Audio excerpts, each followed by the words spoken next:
कुत्तों की भी ज़िंदगी संघर्ष भरी ही होती है।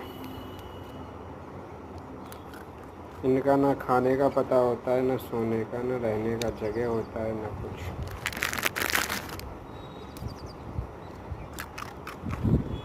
फिर भी ये छोड़े में रहते हैं।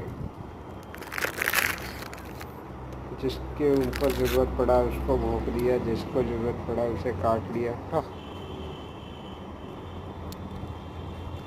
इनका भी संघर्ष अलग ही तरह का है।